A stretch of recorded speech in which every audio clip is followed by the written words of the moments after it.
But curious of your thoughts about Cumia returning to radio whenever you get to it. I was kind of waiting to see what exactly the deal was. Like, ABC Radio hired Anthony, and I'm wondering, like, is he getting his own show? Is he going to be a sidekick?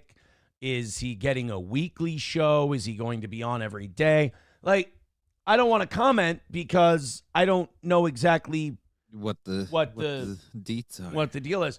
But as someone who's talking with two different radio people currently, I guarantee this has been in the works for a while, and that Anthony's kept it hush-hush because the radio industry is struggling right now. Yeah. And hiring people is like a move now. Like, hiring people in radio is, I mean, that's a weighty decision for them because the majority of them are cutting. Or they're at least trying to hold still or cut. So, you know, I'm sure he's had this in the works for a while. I'm sure he's pumped about it. I'm sure he's really excited about it. I don't know what the deal is. So there's not much I can comment on. Other than I did think about this. I'm a big Anthony fan, right? Mm-hmm. And Anthony was a big influence on me, amongst others. You know, like I said, Tom Bernard, Dan Cole, Howard Stern, Anthony Cumia, George Carlin, whatever. The Anthony going back to radio thing. So you have number one radio host, fired after controversy involving a woman, able to bring himself to the internet and keep his boat afloat, has legal issue involving a woman, and then ultimately returns to radio. Who are we talking about again? I'm one step away, and that step is getting closer every single day.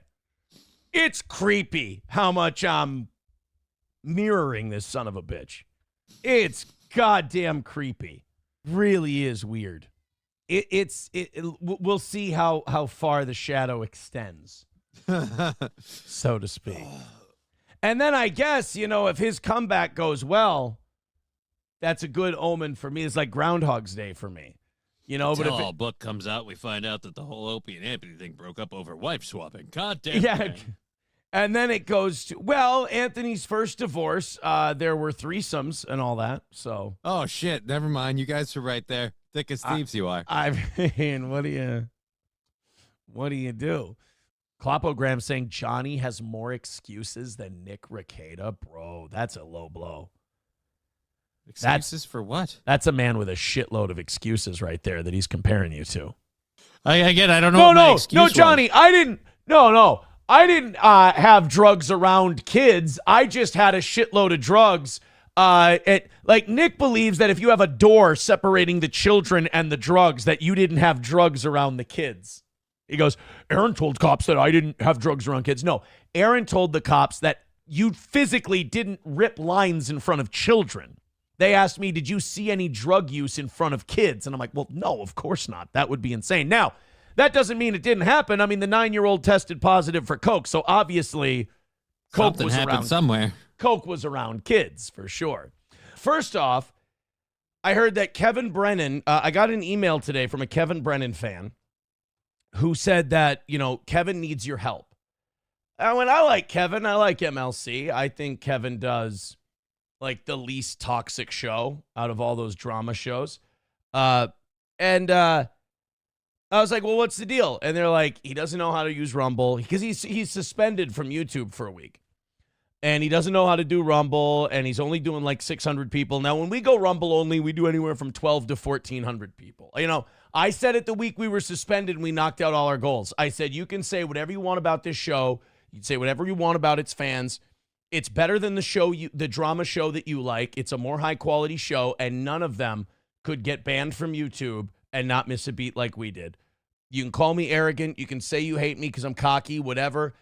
As the great poet laureate Bob Ritchie once said, it ain't bragging, motherfucker, if you back it up. And when we go to Rumble, we knock everything out. I don't think anybody else can do that. We bring a shitload of people with us, too. But they said, Kevin's having some trouble with the Rumble part of things. Can you help him?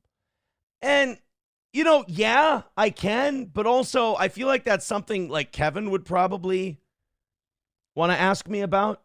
You know, I feel like Kevin might want to, you know, he has my phone number. He would contact me. I think Kevin's just going to try and get through this week and then fire it up again on YouTube.